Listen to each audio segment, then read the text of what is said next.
Un gusto, hermano, de poder estar nuevamente junto a ustedes, ya más recuperado, y ya poder empezar a compartir entonces la lección número 10 que tenemos pendiente, así que la vamos a analizar en este video lo que más podamos. Vamos a tratar de llegar hasta el capítulo 20, vamos a ver hartas cosas en esta lección, así que en algunos pasajes nos vamos a detener más que en otros, porque algunos pasajes son los que hay más cosas que extraer que sean aplicables y más enseñanzas que en otros. En otros tenemos hay algunas guerras civiles que no llevan mucho, solamente el enriquecimiento de la historia más que nada, así que no nos vamos a detener mucho en aquello.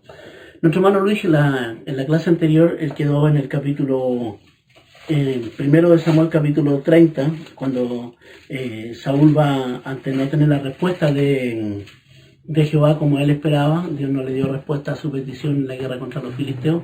Entonces él va, se recuerdan, a la divina de Endor para poder buscar una palabra que él quería oír. O sea, la verdad de las cosas eso era, que él quería oír lo que quería oír. Él no quería una palabra de Dios, él quería que alguien le dijera que lo que estaba haciendo estaba bien, cuando ya en su vida pocas cosas de lo que hacía.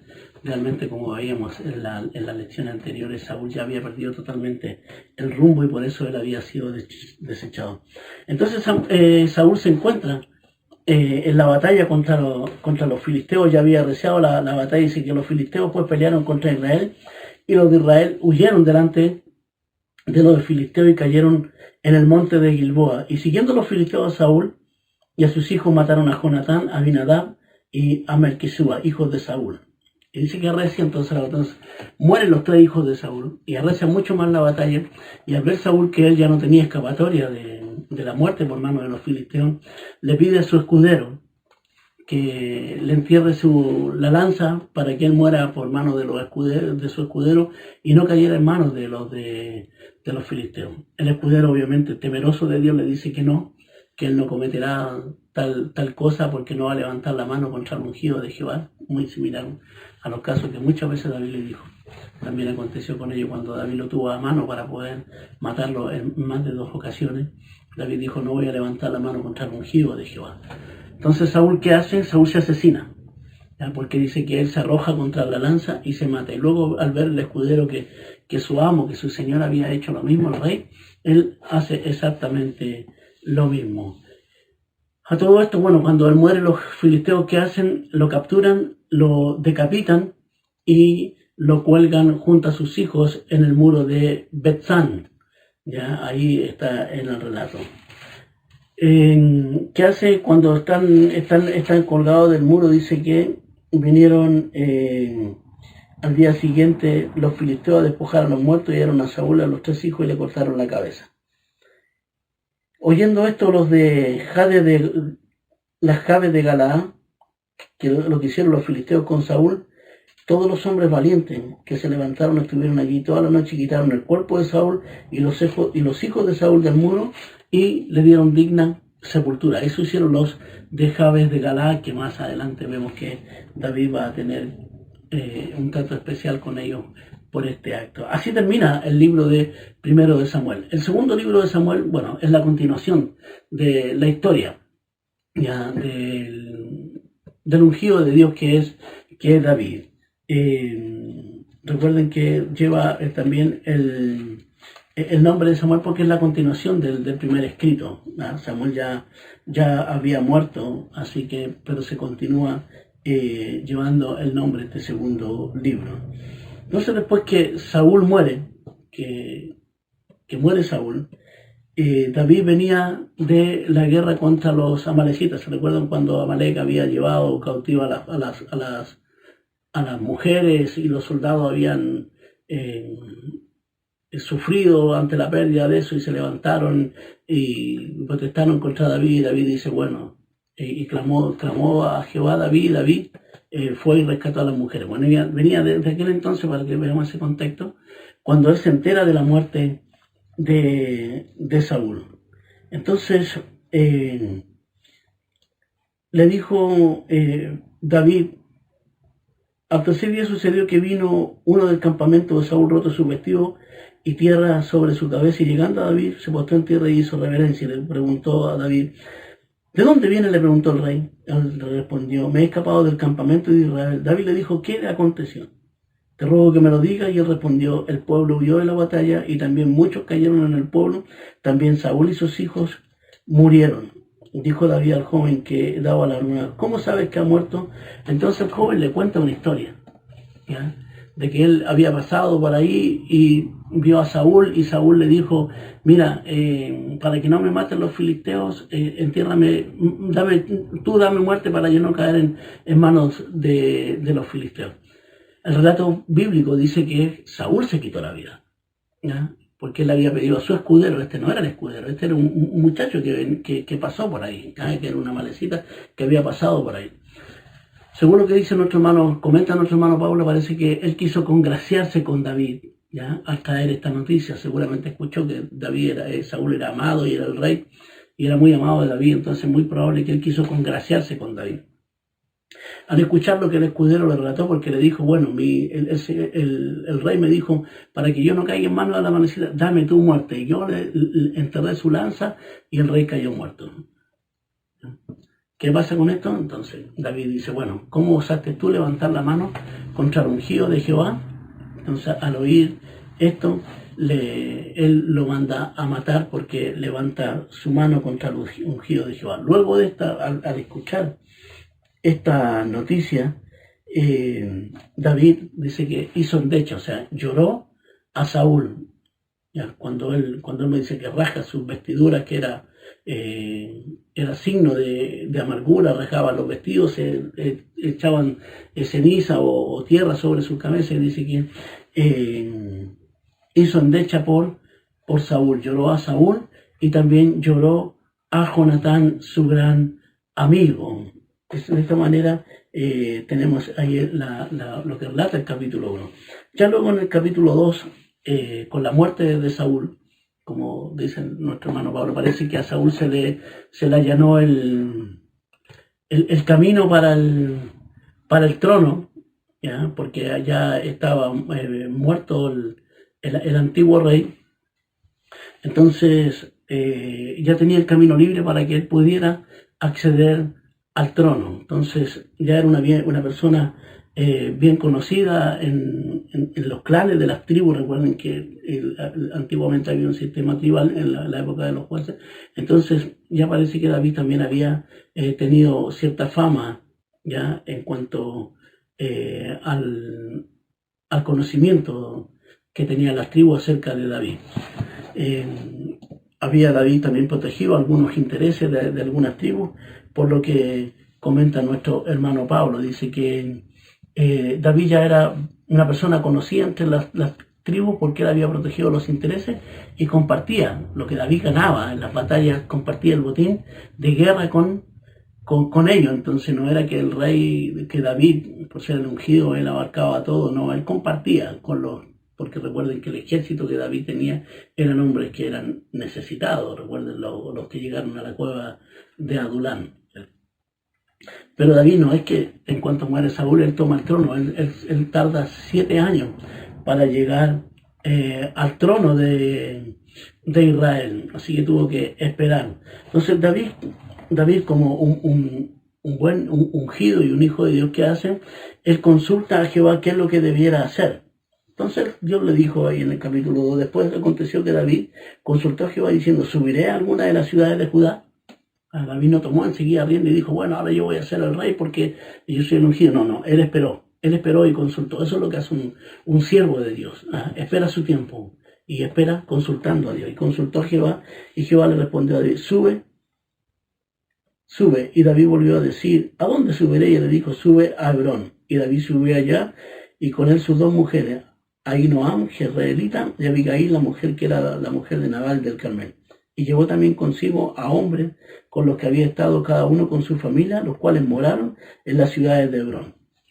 Entonces David se levanta y va hasta Hebrón. El versículo 8 del capítulo 2 se nos relata aquí una guerra entre la casa de David y Saúl, porque aquí aparece un general Abner, que era el primo hermano de Saúl, un general del ejército de Israel, del ejército de Saúl. Él pone orden, por así decirlo, y establece un cierto orden en la nación de Israel, que estaba dispersa por la guerra contra los filisteos. Entonces él nuevamente él rearma sus filas.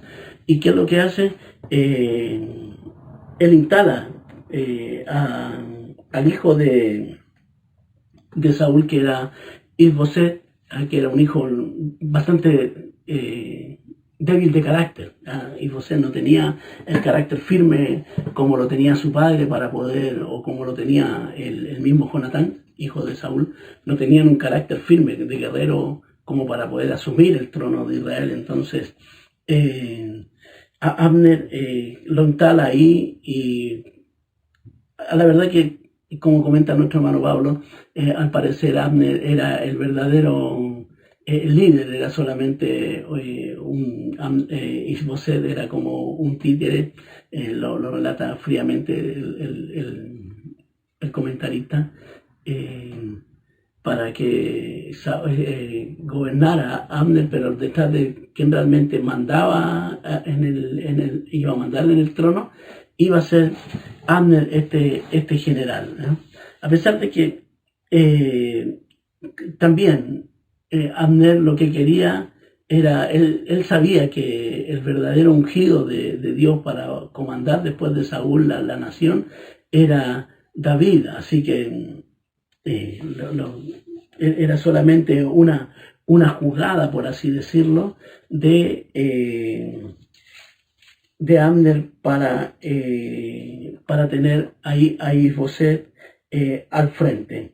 ¿Qué acontece con esto? ¿Ya? Que aquí hay un sangriento combate entre las tribus, ¿ya? Entre las tribus del norte y las tribus del sur, ¿ya? Hay un combate en la tierra de Gabaón, y hay guerreros escogidos, ¿ya? De los diferentes ejércitos, tanto del ejército de Joab, que era el general de David, del ejército de David, y Abner, que era el general perdón, del ejército en este caso de Isboset, o era el general de Saúl. Aquí se da el comienzo de una larga guerra civil. Entonces, ¿qué es lo que dicen? Bueno, se ponen de acuerdo y dicen, bueno, estaremos peleando todo el día, mejor escoge algunos jóvenes, escoge 10 tuyos y yo escogeré 10 míos para que ellos entren en batalla. Y así cese un poco más, no sea tan sangrienta esta guerra. Y bueno, escogieron de esa manera, pero al final igual terminaron muertos los 10 y 10, y después hay una larga guerra en la casa de David. Dentro de esta larga guerra le nacen hijos a Saúl, a David, y le nacen hijos con nombres importantes. ¿Por qué? ¿Por qué son importantes estos nombres? Porque van a tener gran participación en lo que viene después en la historia de David, sobre todo con las consecuencias que él sufre del pecado con Betsabé. Y dice que le nacieron en Hebrón algunos hijos. Dice que le nacieron, déjeme ver para no equivocarme, le nacieron de la casa en Hebrón le nació Amnón, Keliab, Absalón, Adonías y Cefatías. ¿Ya? Así que aquí acontece lo que le espera de aquí a David en adelante. Bueno, entonces después Abner también hace otra, por así decirlo, quiere hacer otra jugada, por así, digámoslo así. Entonces él entra en relaciones con una concubina de Saúl, que era Rispa, ¿ya? Y obviamente Isboset le llama la atención porque había hecho aquello, porque había tomado una de las concubinas de su padre. Según lo que comentan, hace el comentario nuestro hermano Pablo, es que posiblemente era para desprestigiar a Isboset delante de David, más que quedarse con el trono, porque sabía Abner que era imposible con el ejército que tenía el rey David. Entonces era más que nada para poder congraciarse con él y poder llegarse a su lado y que él pudiera tomar el cargo de comandante en jefe de su ejército. Entonces eso fue una buena estrategia. ¿Qué pasó después? Que Joab pone un poquito en peligro la unificación del reino cuando él asesina a Abner. Esto lo vemos en el versículo 27. ¿Ya? ¿Por qué? Porque Abner había matado a su hermano Asael en aquella en esa sangrienta guerra civil que empezamos a ver anteriormente. Ahí él había matado a Asael, y lo cual Abner había matado a su hermano. Entonces pareciera que se puso un poco en peligro aquello, porque David estaba ya en planes de seguir adelante.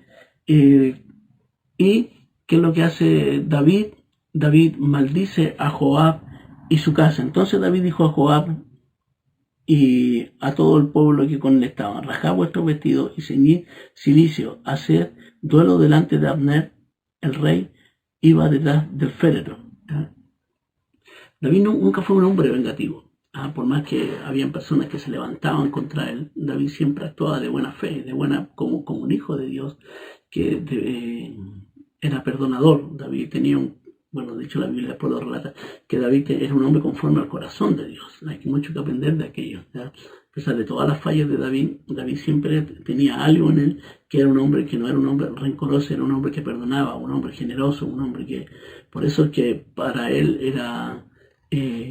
para Dios, David fue tan importante, porque Dios lo que mira realmente, también es cierto, las intenciones a veces las vemos mucho nosotros, pero realmente el corazón de las personas es lo que Dios ve, y David tenía un corazón generoso. Entonces él llora a Abner, y lo lloró todo el pueblo, y dice: entonces sepultaron a Abner, ¿ya? Y lloró junto al sepulcro de Abner, y lloró también todo el pueblo, y fue endechando, llorando el rey mismo Abner. Entonces dijo: habíamos de morir como muere un villano, ¿ya? Entonces ahí viene una maldición sobre la casa de Joab, ¿ya? Que le costó después a Joab también el desagrado de David. ¿Qué acontece después? David espera su tiempo, obviamente, para poder asumir al trono. No es que ya estaba todo listo, no. David espera el tiempo para poder llegar al trono. El capítulo 4, nos encontramos con la muerte y con el accidente, por así decirlo, de Mefiboset, pero también encontramos el asesinato a Isboset. Se lo dice luego que oyó el hijo de Saúl que Abner había sido muerto en Hebrón, las manos se le debilitaron. Recuerden que ya dijimos anteriormente, él no era una persona capaz para el trono, ni tenía un llamado a ser el rey, ni tampoco tenía un carácter guerrero, un carácter firme como lo tenía Saúl. Saúl era un guerrero, David era un guerrero. Entonces le dijimos que Abner era el que lo gobernaba. Entonces él tuvo temor. Entonces el hijo de Saúl tenía, dice, dos hombres capitanes de banda. Uno era Baana y el otro era Recab. Entonces, ¿qué hicieron estos varones berotitas? ¿Ya?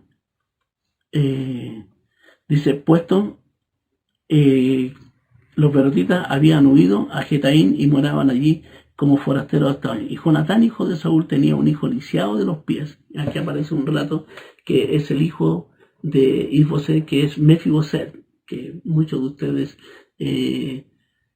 este nombre es muy conocido, ya que uno de los grandes sermones, y sermones muy repetidos, y sermones realmente que se predican mucho de este libro, justamente lo que vamos a ver luego en el capítulo 9. ¿Qué pasó? Que estos dos hombres, para poder que ya David o se acabara realmente la pugna que había, asesinaron a Isboset. ¿Cómo lo hicieron? Dice que cuando él estaba durmiendo en su casa, en su cama, entraron estos dos hombres, ¿ya? Que eran los Recab y Baana, y le dan muerte en la cama a Isboset. Le comentan a David que ellos habían dado muerte a Isboset pensando que para el rey, oh, qué alegría, que bueno, de a poco se me están terminando todas las piedras, por así decir, en el camino, todos mis enemigos están muriendo. Entonces, nuevamente, ¿qué hace David? A estos hombres los manda a matar. ¿Por qué? Porque habían matado también un hombre inocente. David, le vuelvo a repetir, nunca fue un hombre vengativo, nunca buscó la muerte, ni siquiera David buscó la guerra con nadie. Pero ¿qué hicieron estos hombres? Estos hombres le dieron muerte al hijo de Saúl. Entonces cuando acontece esto, dice, cuando entran estos hombres, la nodriza, dice, que agarra al niño, ya, al ver y sale huyendo, y cuando ella va arrancando, Mefiboset se le cae y él queda lisiado de ambos pies, y ellos huyen ya luego a una tierra que es, lo vamos a descubrir más adelante, que es allá en Lodebar, es un lugar muy solitario. Eso acontece. El capítulo 5, ya rápidamente, desde el capítulo 5 al capítulo 10 vamos a ver David como rey de todo Israel. Ya, de aquí en adelante se van a comenzar ya aquí el reinado de David. David es coronado rey de todo Israel. Entonces, al morir Isboset, que viene una delegación en representación de todo Israel, vienen los ancianos a pedirle a David que reine sobre ellos. ¿Ya? David tenía 30 años más o menos cuando comenzó a reinar. ¿Cuántos años él reina en Judá? Él había reinado 7 años y dice que reinó 33 años en Jerusalén. ¿No? Ese fue el tiempo de reinado de David. Entonces, David lo primero que hace es que toma la fortaleza de Sión, derrotando a los jebuseos, ¿ya? En aquel lugar, y convierte a Jerusalén en la capital del reino. El poderío de David, ¿ya?, se iba acrecentando por la mano de Dios. Entonces David comienza con algunas obras en fortificar los muros, ¿ya? Y también lo que hace David, edifica el palacio real, su casa, que hace como la fama de David iba creciendo. El rey de Tiro, ¿ya?, para poder también quedar como congraciado con él, envía algunos presentes como madera y le manda mano de obra para que puedan ayudarle tanto en la edificación de las obras que tiene que hacer David en la ciudad, pero también para que él pueda hacer obra en el palacio real. Entonces, había de parte del rey de Tiro un reconocimiento y respeto a David al enviarle estos presentes, ¿ya? Así que eso hay que tenerlo, porque David era un hombre respetado.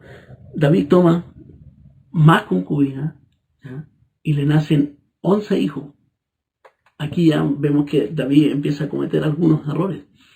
Que recuerden que lo que dice Deuteronomio, que los reyes no debieran hacerse de muchas mujeres, una de las tantas cláusulas que habían para los reyes, ya que no debían hacerse de muchas mujeres, que no debían hacerse de carros de carro ni de caballo. Entonces David va incumpliendo con algunas cosas que eran ordenadas por Jehová Dios. David también vence a los filisteos en el valle de Refidim, una de las tantas batallas que hay contra los filisteos, pero lo hace después de consultar a Dios. Nunca David fue a una batalla sin consultar a Dios.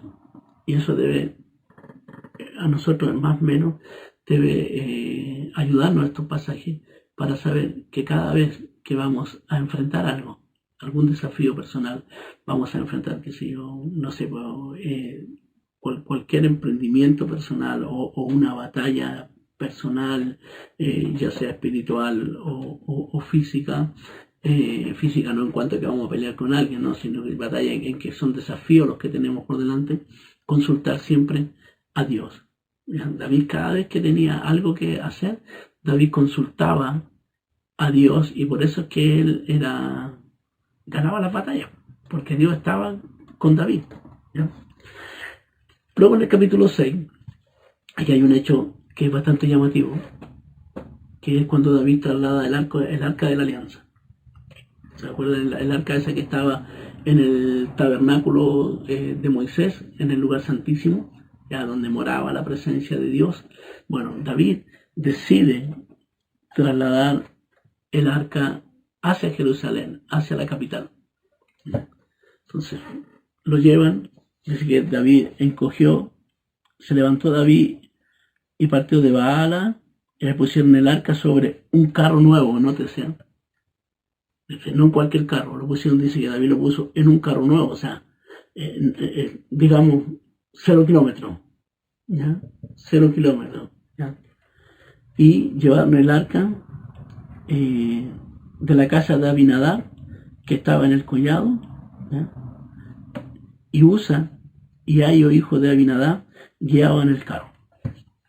Lo primero que se debe notar, que llevaban el carro, o sea, llevaban el arca en algo nuevo, algo que no era, nunca se había usado para nada, ¿no? Lo escogió David especialmente para aquello, ¿no?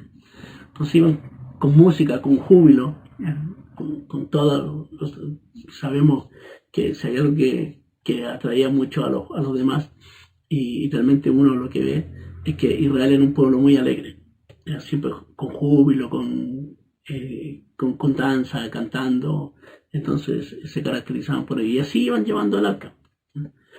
Pero del gozo, de un momento a otro, del gozo se pasa a la tristeza por una tragedia que acontece cuando llevaban el arca. Dice que iban llevando el arca y los bueyes, dice que la carreta tropezó seguramente en alguna piedra o algo por el estilo, en algo que hizo tambalear el arca, y Usa, para que el arca no se cayera, dice que la tomó para que no se cayera. Miren, qué increíble. Para que no se cayera el arca de Jehová, Usa la toca y cae muerto inmediatamente por tocar el arca del pacto. Luego el arca, David teme de llevar el arca a Jerusalén, de seguir con esto.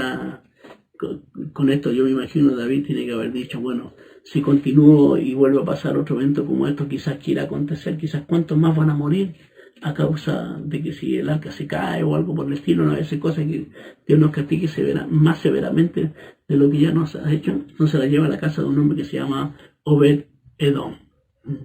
Ahí está por 3 meses y Jehová bendice la casa de Obed Edom. Aquí hay principios bíblicos, hermano. En este pasaje hay tremendas enseñanzas para nosotros. Luego de que David ve y le traen informe y le dicen, ¿sabes qué? La casa de Obed Edom está siendo bendecida grandemente a causa del arca. Entonces David, ahora sí, traslada el arca a Jerusalén, ya, pero la traslada de una forma correcta. Vamos aquí a detenernos con algunos puntos. Primeramente, ¿qué errores cometió David cuando tuvo que llevar el arca? Dijimos que lo había llevado en un carro nuevo, ¿cierto? Yo creo que cada uno se veía, bueno, la primicia es para el Señor, para que lleve esto. Pero no era así la forma, ¿ya?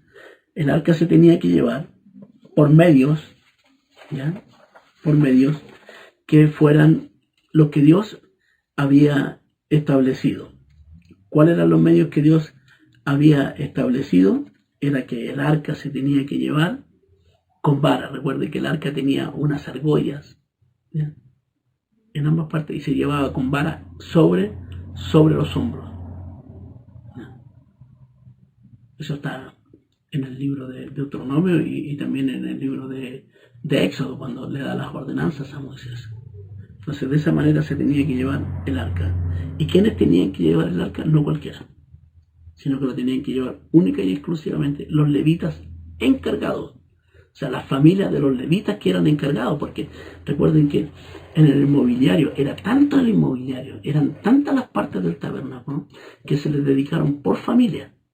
La familia de este va a llevar esta parte del tabernáculo, esta otra familia va a llevar esta parte del tabernáculo, esta otra familia, esta otra familia, esta otra familia, esta otra. O sea, todas las familias tenían un trabajo específico. No era que alguien decía, no, yo quiero esta semana llevar esta, no, este tramo quiero llevar, no. Todos tenían. Entonces los levitas que estaban destinados a cargar el arca y las familias de aquellos eran los que tenían que hacerlo. Obviamente los del desierto todos murieron, ¿ya? Pero sus descendientes de esa familia eran los que tenían que seguir con esta tradición. Y así se llevaba el arca. de esta manera. ¿Qué acontece entonces? David no lo hizo de esa manera y por eso sufrió las consecuencias. ¿Ya? Cuando la llevan y la trasladan el arca nuevamente, dice que David lo lleva entonces ahora de la forma correcta. Fue dado entonces aviso, y cuando los que llevaban el arca de Dios ya habían andado 6 pasos, él sacrificó un buey, un carnero engordado, y David danzaba con toda su fuerza. Ahora entonces ya estaba haciéndolo de la forma correcta. Hermanos, las cosas de Dios son a la manera de Dios. Son a la manera de Dios. Muchas veces nosotros los cristianos, los hombres, ¿ya? Y la iglesia, la obra del Señor es a la manera de Dios. Pero muchas veces nosotros queremos, perdone la expresión, y perdone lo que voy a decir quizás para algunos de ustedes, muchas veces nosotros queremos la iglesia, queremos una iglesia y queremos llevar la palabra del Señor my way, a mi manera. Queremos una iglesia my way, queremos una iglesia a mi manera. ¿Ya? Queremos una Biblia y llevar una vida my way, una Biblia a mi manera. No, aquí nos enseña que no es a la manera de uno, es a la manera como Dios lo había establecido. Y cuando entonces llevó el arca de forma correcta, todo sigue bien. ¿Qué pasa cuando ya llegan a la ciudad? David danzando y saltando y brincaba de gozo y cantaba. Dice que lo ve su esposa Mical por el balcón, por la ventana, y ella se avergüenza. Entonces, luego que dejaron el arca en el lugar donde iba a estar, ¿qué hace David? Llega a la casa y Mical le dice, lo recibe con mucho cariño. Una esposa idónea recibiendo a su esposo que viene de hacer algo para el Señor. ¿Ya? Parece que un poquitito se parecía a la esposa de Job. Entonces Mical le dice, muy lindo te veías, ¿no? Haciendo el ridículo, pasando vergüenza.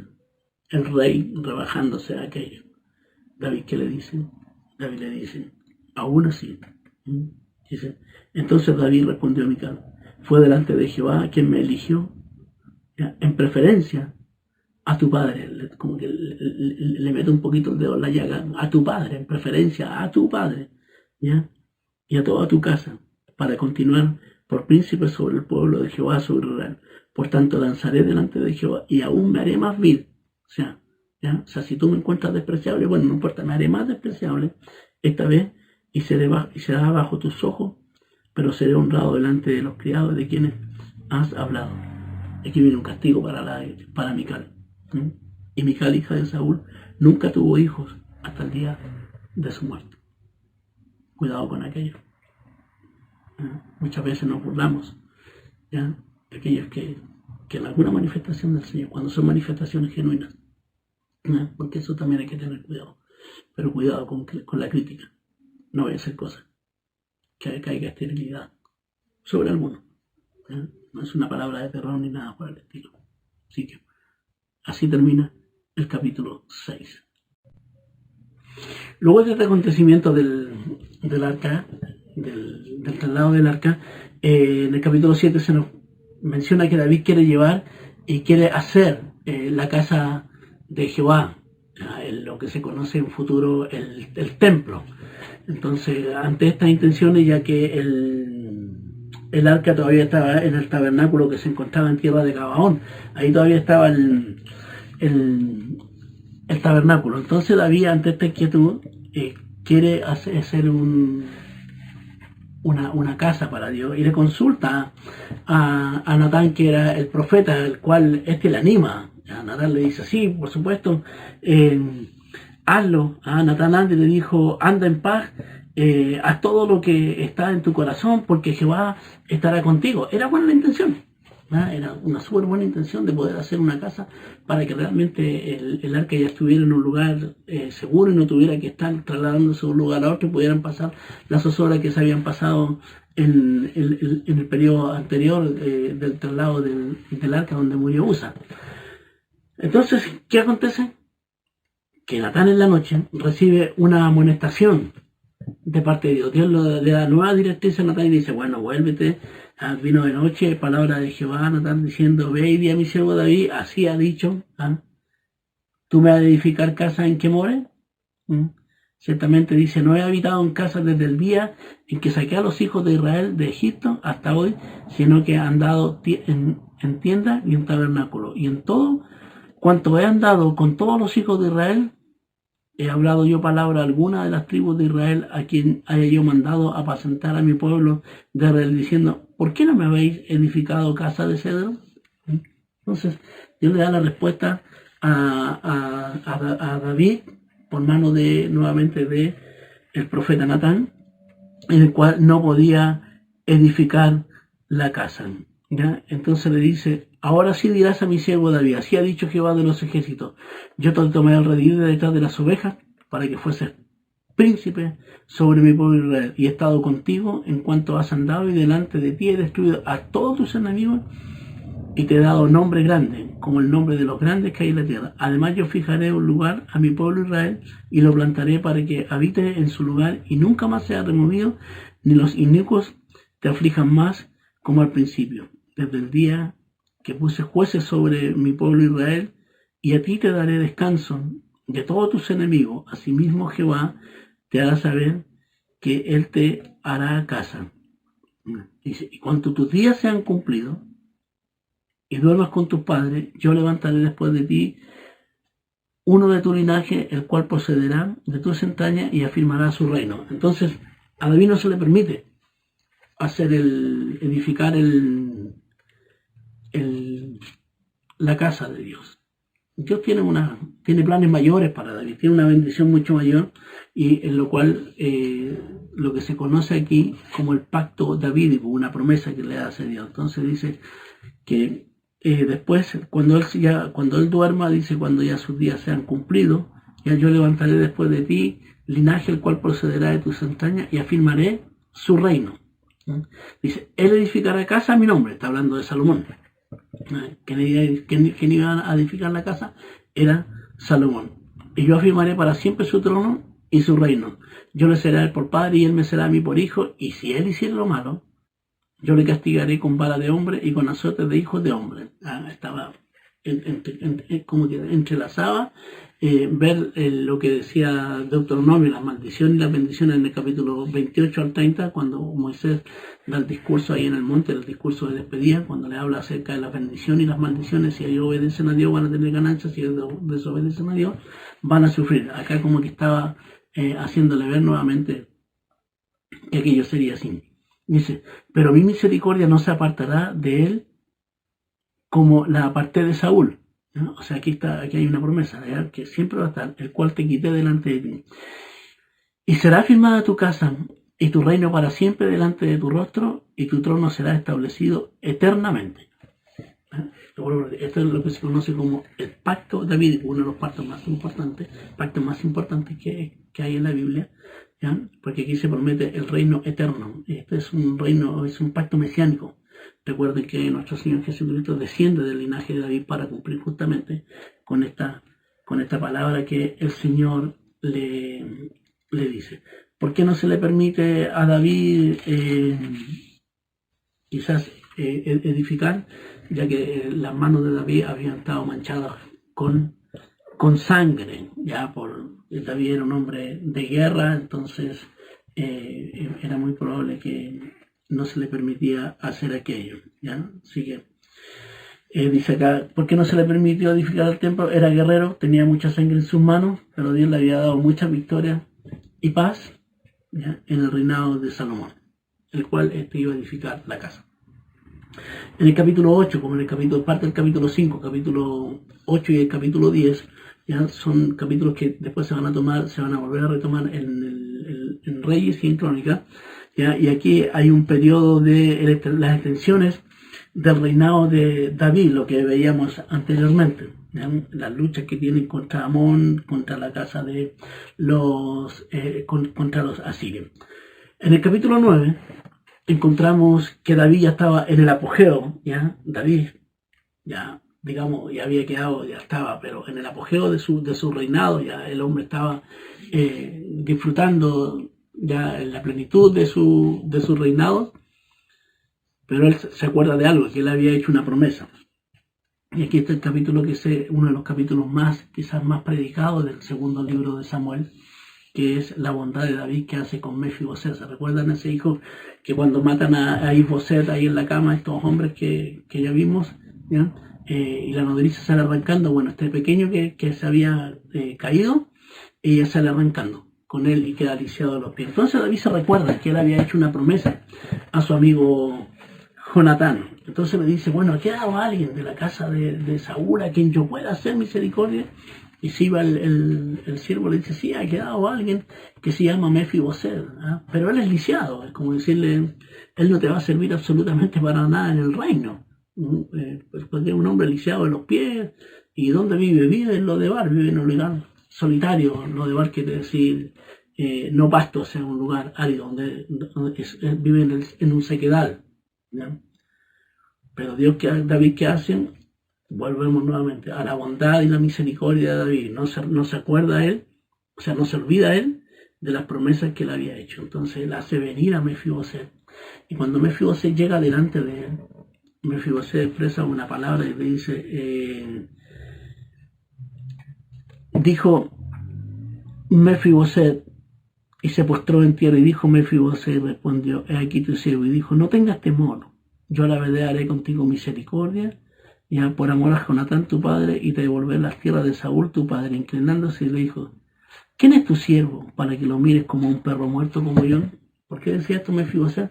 Porque según la costumbre que había cuando un rey no era un rey y su descendencia eran conquistados, el rey que sucedía por derecho mataba todo el linaje real, todo el linaje de la familia. Entonces Mefiboset lo único que quizás esperaba es que el rey, que David como rey, tomara una espada y lo traspasara. Por eso dice, ¿quién soy yo para que piense un perro como? Pero en vez de hacer eso, David dice que lo restaura y le devuelve las tierras, y aún más le hace promesa de que él siempre va a comer en su mesa. Como el comentario de nuestro hermano Pablo dice, cómo se asemeja un poquitito a lo que Dios, a la humanidad que Dios tiene a través de Jesucristo, ¿ah? Con esta humanidad perdida. ¿Ah? Nosotros éramos como Mefiboset. ¿Ah? Vivíamos lejos, dice la carta de Pablo a los hermanos en Éfeso, dice, nosotros estábamos lejos de la ciudadanía de Dios, mas Él después nos hizo cercanos. ¿Por qué? Por el puro afecto de su gracia, sin ningún mérito. Mefiboset no había hecho un mérito alguno para llegar al palacio, todo lo contrario. ¿Ya? Era de un linaje totalmente derrotado, como nosotros. ¿Ya? Venimos de una raza totalmente derrotada, ¿ya? En el huerto. Pero Dios en su amor y su misericordia ha puesto su mirada en nosotros y nos salvó por el puro afecto de su gracia, así como lo hizo David con Mefiboset. ¿Ya? Después en el capítulo 11, ya dijimos que los capítulos 8 al 10, 5, 8 y 10 tratan acerca de las guerras que hay con los amonitas, los sirios, las guerras en los cuales ellos son vencidos. En el capítulo 11,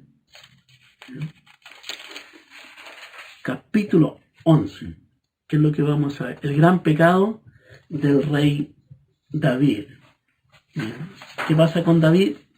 Dice que aconteció que cuando los reyes por costumbre salían a la batalla, pero en aquel tiempo David no salió. Dice, aconteció que el año siguiente, en el tiempo que salen los reyes a la batalla, que David envió a Joab con él y su siervo y todo Israel, y destruyeron a los amonitas y sitiaron a Raba, pero David se quedó en Jerusalén. Ese día no quiso ir David, no se levantó como de costumbre y fue con ellos a la batalla. ¿Qué acontece? Esta historia usted la conoce, y muchos la conocemos, que dice que David de repente se estaba paseando en la terraza, en el terrado de su palacio, y vio una mujer que se estaba bañando desnuda. David la miró, ¿ya? Y la codició en su corazón, la mandó a buscar y la tomó para sí. ¿Ya? Así el relato es mucho más largo, pero para que nosotros lo sinteticemos, porque usted conoce la historia. ¿Ya? Entonces, cuando David duerme con ella, la mujer dice que se purifica, se lava y se va a su hogar. Pero al poco tiempo, dice la mujer, le dice, ¿sabe David? Le hace llegar al rey la noticia de que estaba esperando un hijo. Entonces David, al ver que esto había acontecido, él manda a buscar a Urías, que era el esposo de Betsabé, y lo manda a buscar de la batalla. ¿Para qué? Para poder ocultar el pecado. Él hace toda una artimaña, urde una trama, pero como diríamos de película. Entonces manda a buscar a Urías y le dice, bueno, esta noche allégate a tu mujer, ve y descansa, allégate a tu mujer. Pero Urías dice que él se quedó en las puertas del palacio. Cuando él se entera de la noticia, entonces le preguntó y le dice, mas Urías durmió a la puerta de la casa del rey con todos los siervos de su señor y no descendió a su casa. E hicieron saber esto a David diciendo, Urías no descendió a su casa. ¿Ya? Y David dijo a Urías, ¿no has venido de camino? ¿Por qué pues no descendiste a tu casa? Miren lo que hace Urías. Qué tremendo. Urías era un hombre de Dios también, era un hijo de Dios. ¿Ya? Urías respondió a David, el arca de Israel y Judá están bajo tienda, y mi señor Joab y los siervos de mi señor en el campo. ¿Había yo de entrar en la casa para comer y beber y dormir con mi mujer? Se asemeja un poquitito a lo que David hace con los valientes de David. ¿Se recuerda cuando él tenía sed y mandó a buscar que le trajeran agua? Y los hombres fueron al campamento de los filisteos y sacaron agua, y David dijo, ¿cómo yo voy a beber de esto? ¿Ah? Cuando se puso la casa, la vida de los hombres, yo voy a beber esto, hace libación. Bueno, lo mismo como que hace Urías, ¿no? Dice, ¿cómo los demás están en guerra y yo voy a estar en mi casa tranquilamente? No, le dijo, no. Entonces David nuevamente, que dice, David le dijo a Urías, quédate hoy y mañana te despacharé. Y se quedó Urías en Jerusalén aquel día, el día siguiente, y lo convidó a comer y a beber hasta embriagarlo. David hizo todo, hermano, toda una trama. ¿Eh? Y cuando ya estaba borracho, lo mandó a dormir a su cama con los siervos de su señor, mas no descendió nuevamente a su casa. Vinieron a la mañana y David le dijo, David mandó una carta a Joab, al cual envió de su mano, y escribió la carta diciendo, mira, coloca a Urías al frente de la batalla. Cuando arrecie la batalla, ustedes colocan a Urías al frente. Y cuando ya esté la batalla en el ardor, en vez de avanzar, ustedes retrocedan, cosa que Urías quede solo y sea muerto. Entonces Joab, así como el rey le mandó, muere Urías, y le mandan la noticia a David que Urías había muerto. Llegan las noticias a donde Betsabé, su esposa, ¿ya? Y dijo David al mensajero, así dirás a Jehová, no tengas pesar. Oye, oyendo la mujer de Urías que su marido Urías había muerto, hizo duelo por su marido, y pasado el luto envió David y la trajo a su casa, y fue a su mujer y dio a luz un hijo. Más esto que David había hecho fue desagradable a los ojos de Dios. ¿Qué acontece con esto? En el capítulo 12 se relata la visita de Natán a David. ¿Ya? Jehová envía a Natán a David, ¿ya? Con lo que había pasado. David pensó que listo, su pecado había sido cubierto, trató de cubrirlo de una u otra manera, no le resultó, y le resultó, según él, sus planes le habían resultado con lo que había hecho con Urías. Entonces, nada de esto había acontecido. Pasaron varios meses, hermano, que había pasado esto. Entonces, Dios le dice a Natán, Natán, ve a la casa de Urías, o sea, a la casa de David, para poder, le dio ahí seguramente Dios le puso las palabras que tenía que decir. Y él le cuenta una historia al rey, ¿ya? Sobre el rico que tenía numerosas ovejas y vacas, ¿ya? Y aquel pobrecito que no tenía más que una sola corderita. Entonces le comenta todo esto, le dice, mira, rey, había un hacendado que tenía muchas posesiones, ¿no? Tenía vacas, tenía ovejas, pero había el pobre que tenía una sola. Entonces, ¿qué hizo el hacendado? Dice, vino y tomó la corderita de aquel que tenía una sola. ¿Qué se debe hacer con este hombre? Entonces David, ¿ya? ¿Qué replica? Entonces David dice, entonces se encendió el furor de David en gran manera contra aquel hombre y dijo a Natán, vive Jehová, que el tal es digno de muerte y debe pagar la cordera con 4 tantos porque hizo tal cosa y no tuvo misericordia. Entonces, ¿qué hace Natán? Natán le dice, ese hombre eres tú. Ese eres tú. Así ha dicho Jehová Dios de Israel. No le dice, así te digo yo, no. Así dice el Señor. Porque cuando uno usa la palabra, ante la palabra no hay, por eso uno debe, como predicador, debe siempre poner la palabra de Dios, ¿ya? Y predicar la palabra del Señor. ¿Por qué? Porque la palabra de Dios siempre va a ser respaldada por Dios. Porque es su palabra. Entonces dice, así dice, así ha dicho Jehová Dios de Israel. Yo te ungí sobre Israel y te libré de la mano de Saúl y te di la casa de tu Señor y las mujeres de tu Señor en tu seno. Además te di casa de Israel y de Judá y esto te fue poco y te he añadido mucho más. ¿Por qué tuviste en poco la palabra de Jehová haciendo lo malo delante de los ojos? A Urías Eteo hiciste a espada, heriste la espada y tomaste la mujer y a él lo mataste con la espada de los hijos de Amón. Y aquí viene el castigo. ¿Por qué? Porque uno, no porque sea hijo de Dios, el castigo no va a venir. Escuchaba un predicador que decía algo muy cierto, que no hay pecado tan grande que Dios no pueda perdonar.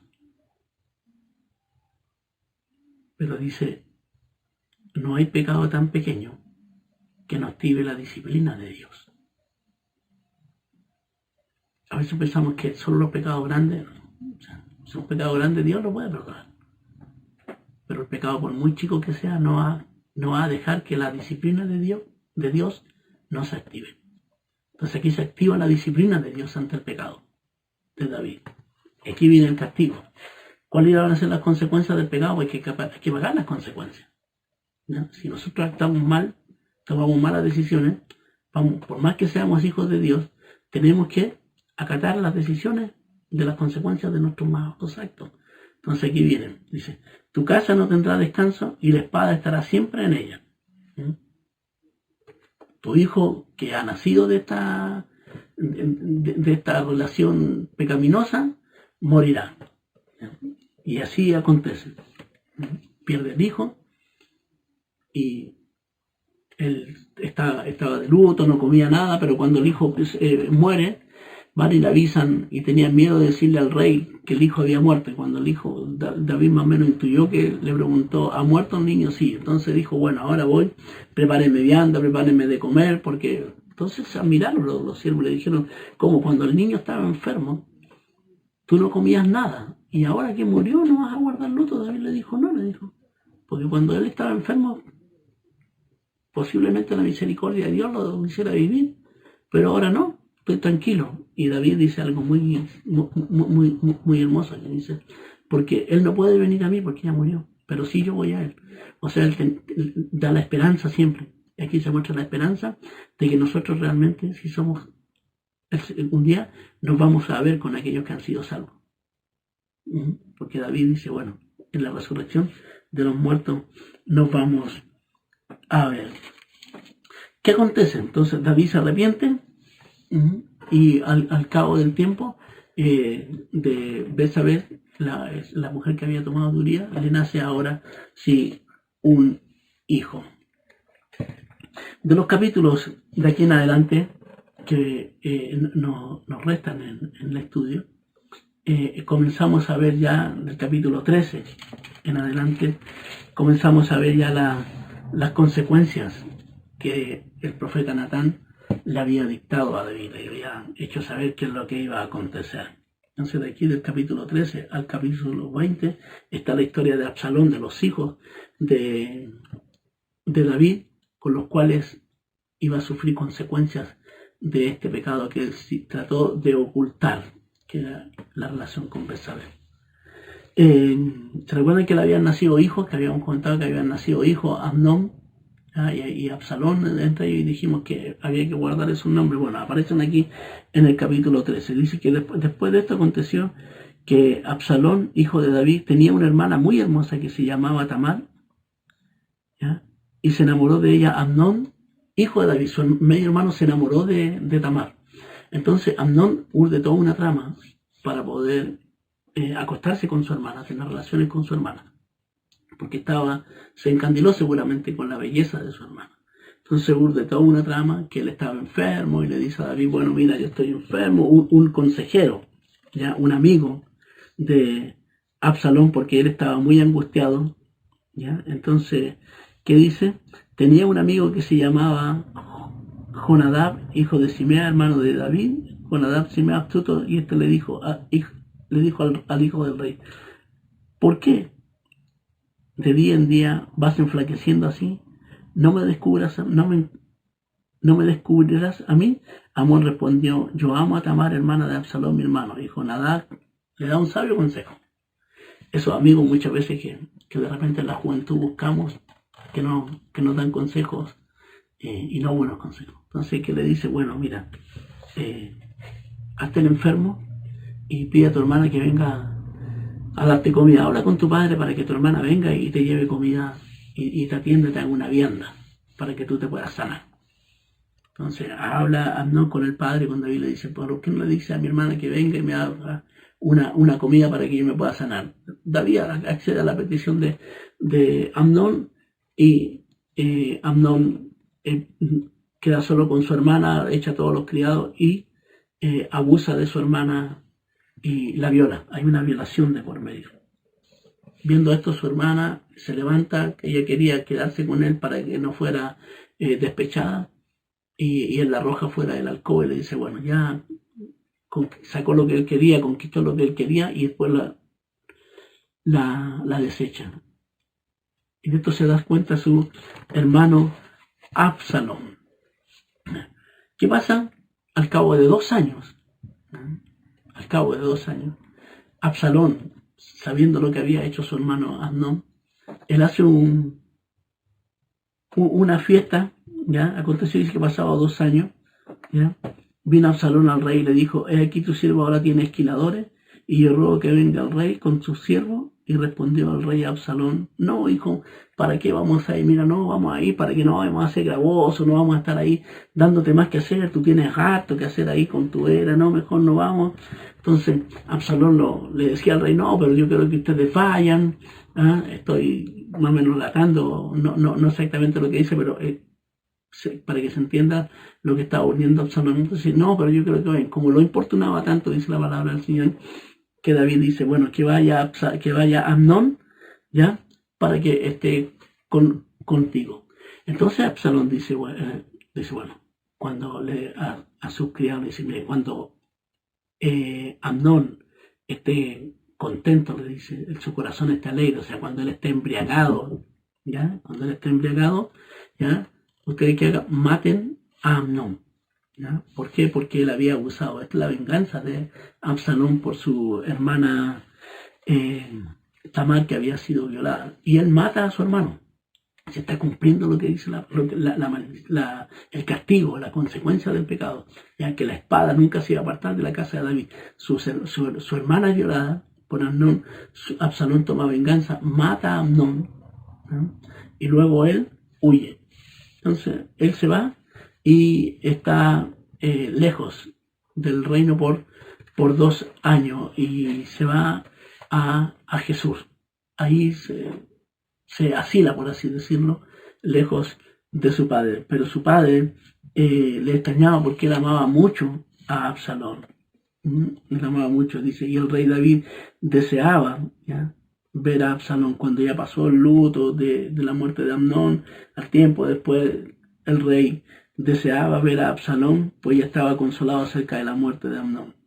Entonces, capítulo 14, cuando Joab usa una estrategia, al ver triste al rey, usa una estrategia, entonces, muy parecida a lo que hace el profeta Natán. No, si bien es cierto, no era una estrategia la que usó Natán, sino que era una voz de Dios que le dijo, pero para que se entienda, era algo muy parecido. Entonces, él habla con una mujer, y le dice a una mujer de Tecoa,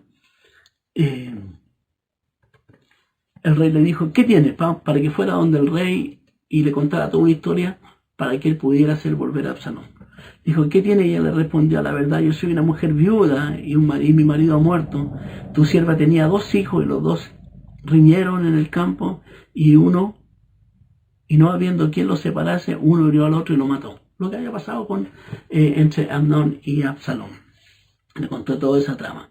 Entonces el rey le dijo a la mujer, vete a casa y yo te daré órdenes con respecto a ti. Y la mujer de Tecoa dijo al rey, rey, señor mío, maldad sea sobre mí, sobre mi casa, de mi padre, más al rey y su trono sean sin culpa. Y el rey le dijo, el que hablare contra ti, tráelo a mí y no te tocará más. Eso era lo que esperaba que dijera, según lo que le había dicho Joab. Dijo entonces, te ruego, rey, que recuerde que Jehová es tu Dios, para que el vengador de la sangre no aumente el daño y no destruya a mi hijo. Y él respondió, vive Jehová, no caerá ni un cabello de la cabeza de tu hijo en tierra. Y la mujer dijo, te ruego que me permitas a tu sierva y hable una palabra a mi señor el rey. Y dijo, habla. Entonces la mujer dijo, ¿por qué pues has pensado tú cosas semejantes a todo lo que tú me estás diciendo a mí? Es lo que te está pasando a ti. Eso es lo que le estaba diciendo, lo que quería Joab hacerle ver con esta historia. Entonces le dice, ni Dios quita la vida, sino que provee medios para alejar, sino al desterrado. Y al haber yo venido ahora para decir al rey esto, mi señor, es porque el pueblo me atemorizó, y tu sierva dijo, hablaré ahora sí al rey, quizá él hará que su sierva diga. Pues el rey oirá para librar a su sierva de la mano del hombre que quiere destruirme a mí y a mi hijo juntamente con la heredad. Entonces David respondió y dijo a la mujer, yo te ruego que no me encubras nada y te voy a preguntar. Y la mujer le dijo, habla el rey. Y le dijo el rey, se dio cuenta ahí. Le dijo, ¿no anda acaso la mano de Joab en esto? ¿Que él te incitó? Y él dijo, sí. Entonces, ¿qué hace David ante todo esto? Él perdona la vida de Absalón, lo manda a buscar, pero no para que se vaya a su casa, sino que él lo manda a otro lugar. David entonces lo hace volver, pero dice que David no lo vio por 2 años a Absalón frente a frente, después que lo hizo volver hasta su casa. En el capítulo 15, del 15 al 18, Absalón, aquí empieza la rebelión de Absalón, ¿ya? Empieza la intriga para quitarle el trono a su padre. Después de 4 años, donde estaba ahí Absalón, al cabo de 4 años aconteció que Absalón dijo al rey, yo te ruego que me permitas que vaya a Hebrón a pagar mi voto que le he permitido cuando yo estaba ya desterrado. Yo le prometí a Dios que iba a hacer votos y que yo volvía a tu casa. Anteriormente a esto, ¿qué estaba haciendo Absalón? Absalón se levantaba por las mañanas y se paraba en la puerta, ¿ya? En la puerta del camino, que estaban junto al camino, para poder escuchar a la gente que estaba disconforme. Entonces él empezó a hacer como lo que se llama una campaña política, un lobby político. Entonces, no, mi padre no tiene tiempo de escucharlos, cuéntenme a mí los problemas.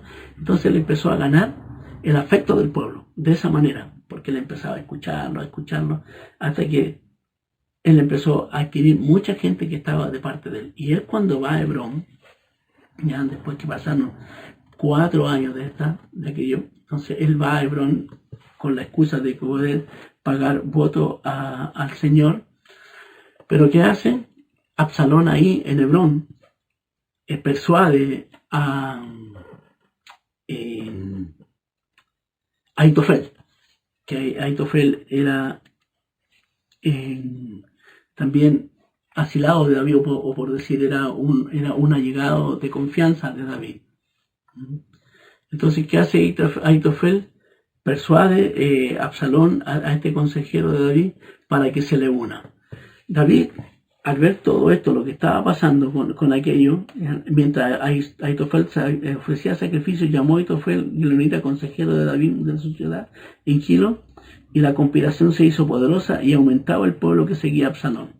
Entonces un mensajero va y le da las nuevas a David, lo que estaba haciendo Absalón. Entonces dijo David con todos sus siervos, los que estaban en Jerusalén: levántense y huyamos, o sea, arranquemos. David tiene que arrancar porque su propio hijo le hace un golpe de estado. ¿Qué está pasando con todo esto? Que las consecuencias no van, volvemos. Esta es otra de las consecuencias del pecado. Su casa se iba a levantar contra él, la espada se iba a levantar contra él, sus hijos se iban a levantar contra él, sus mujeres, lo que él hizo con la mujer de Uría, sus mujeres iban a pagar el mismo precio. Entonces David huye a Jerusalén, envía a los sacerdotes y a Usai, a los dos sacerdotes, y a Usai como espía para Absalón, para contrarrestar los consejos que él estaba dando. Luego que Absalón entra a Jerusalén, él busca consejo, ¿ya? Entonces Ahitofel ¿qué le aconseja a Ahitofel? Que se allegue a las concubinas de su padre, ¿ya? Lo que decíamos anteriormente, ¿ya? Que era lo mismo que él hizo con la mujer de Urías. Sus mujeres iban a sufrir lo mismo. Entonces le dijo a Absalón: llégate a las concubinas de tu padre, que él dejó para guardar la casa, y todo el pueblo de Israel oirá que has hecho aborrecible a tu padre, y se fortalecer las manos con todos los que están contigo. Entonces este consejo le da para que pueda este joven imprudentemente, este fue un consejo imprudente, ¿ya? Que le hace para que pudiera tener más cerca y pudiera afirmar de esa manera su trono, ¿ya? Así Absalón convencería a los israelitas que era imposible efectuar una reconciliación con David. Entonces, al principio David había confiado en este hombre Usai, ¿ya? Que había mandado a David. Entonces, David recuerden que había mandado a los sacerdotes para que le sirvieran de espía, y a Usai para que él contrarrestara los consejos malignos o malévolos que le daba Ahitofel a Absalón, y hubiera ahí confusión. Entonces dice Ahitofel, dijo a Absalón: yo escogeré ahora 12.000 hombres, ¿ya? Y me levantaré y seguiré a David, ¿no? Entonces, el consejo que le estaba dando Ahitofel a Absalón era que se levantara Ahitofel con 12.000 hombres, siguiera a David y le matara. ¿Para qué? Para que así se debilitara el reino. Así él va a hacer volver a un ejército debilitado, sin un general, sin un rey, y sin un tremendo caudillo como era David, un tremendo general, un comandante en jefe que había sido, pero ahora era un rey valiente y esforzado, matándolo a él, como se dice, cortándole la cabeza a la serpiente, todo el cuerpo se daña. Entonces ese era el consejo que había levantado para poder ir en su contra, ¿ya? Y este consejo le pareció bien a Absalón y a todos los ancianos de Israel. Y Absalón dijo: llámenme ahora a Usai. Vamos a ver qué nos dice la otra parte. ¿Qué le dijo Usai? ¿Ya? Entonces Usai aconseja a Absalón no seguir los dichos de Ahitofel. Le dice: no, mira, Ahitofel te ha dicho algo que no es sabio, ¿ya? Porque en sí, digamos, el que va a ganar fama es Ahitofel y no tú. Entonces, que dice Usai, le dio aviso y aconseja a Absalón que no siga, sino que lo que le dice: el que debe hacer esto eres tú. Tú tienes que ir en contra de David y su ejército para que, por así decirlo, tú ganes fama. Aquí estará ahora, le da las coordenadas. Entonces dijo a Usai, a Absalón: el consejo que te ha dado Ahitofel no es bueno. Y añadió: tú sabes que tu padre y los tuyos son hombres valientes, y que con esta amargura de ánimo, como la osa que está en el campo ha quedado sin sus cachorros. Además, tu padre es hombre de guerra y no pasará la noche con el pueblo. Aquí estará ahora escondido en alguna cueva o en otro lugar, y si al principio cayera en alguno de los tuyos, quien quiera que lo oyere dirá al pueblo que sigue a Absalón ha sido derrotado, ¿ya? Entonces, contrarresta de esta manera el consejo y manda a dar aviso a David. Le dice: bueno, vayan, porque estos son los planes que tiene Absalón para que ustedes puedan huir. ¿Qué pasa con todo esto? Al ver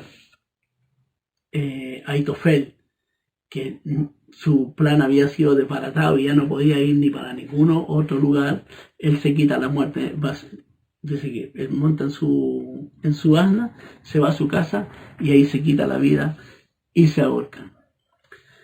Entonces David pide después a Absalón, a Joab, que traigan a Absalón con vida ante él, ¿ya? O sea, que vayan a la batalla, que peleen, pero que Absalón tiene que volver con vida.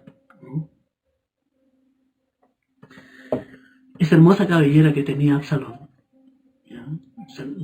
Su pelo hermoso que tenía, dice que le jugó en contra al momento de huir de la batalla, porque la batalla arreció en un bosque, parece muy escabroso, muy frondoso, y cuando Absalón huía, dice que por su cabellera tan hermosa, él quedó enganchado en las ramas, y cuando lo vieron los hombres, dice que mataron a Absalón, ¿ya? Así que de esa manera, entonces Joab mandan a un etíope para poder llevar las nuevas al rey de la muerte de su hijo, y un joven Aimá dijo, bueno, yo correré y daré las nuevas al rey Jehová diciendo. Respondió Jehová y dijo, no, tú no las llevarás, sino que las llevarás otro día, ya, sino que ahora lo va a llevar este etíope. Y Aimá dijo, hijo de Sadú, dijo, no, yo voy a decirle al rey. Joab le dijo, bueno, sea como fuere, yo correré ahora atrás del etíope.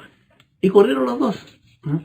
Y cuando iban llegando, los vigías que estaban, le dije, viene corriendo un hombre. Le dice, bueno, sí, le dice, bueno, el rey le dice, me parece que el correr primero es como el correr de Aimás.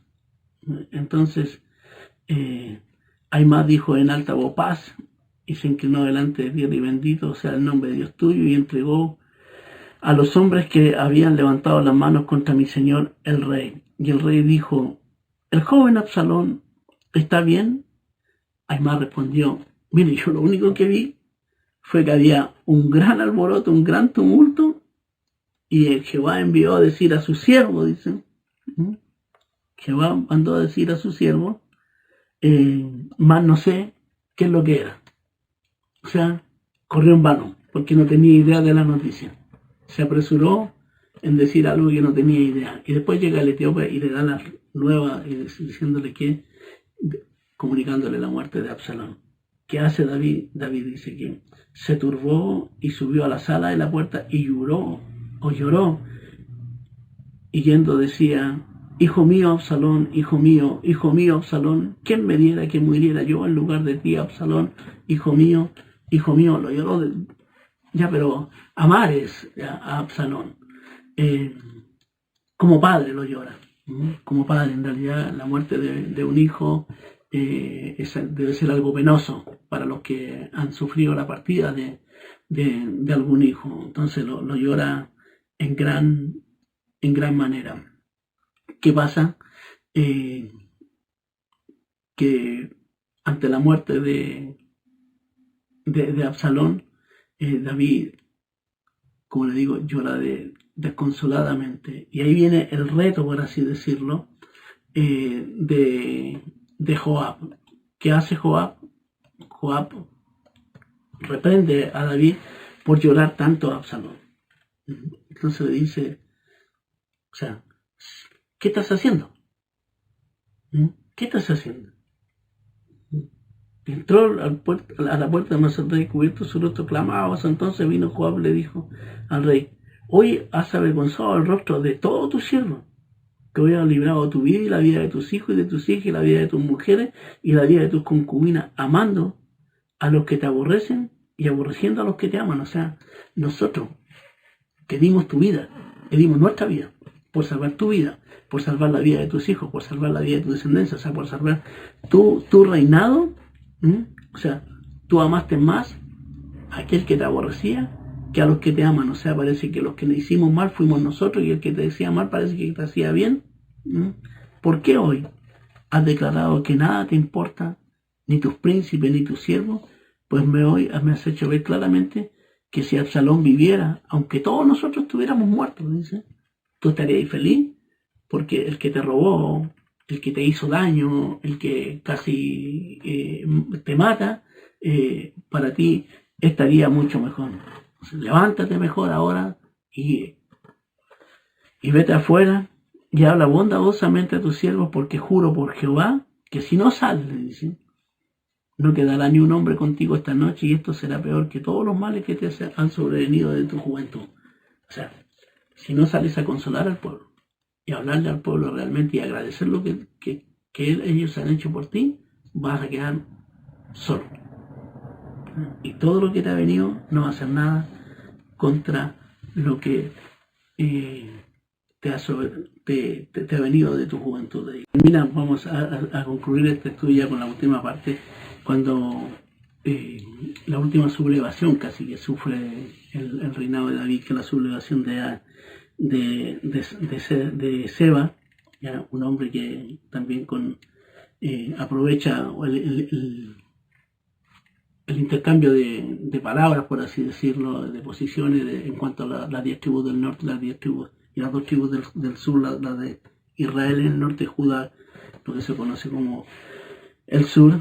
Entonces aprovecha aquello para poder incitar a las tribus del norte que se queden con él. En ese tanto, bueno, David manda a Amasa y lo convocó para que dentro de 3 días aquí, ¿ya?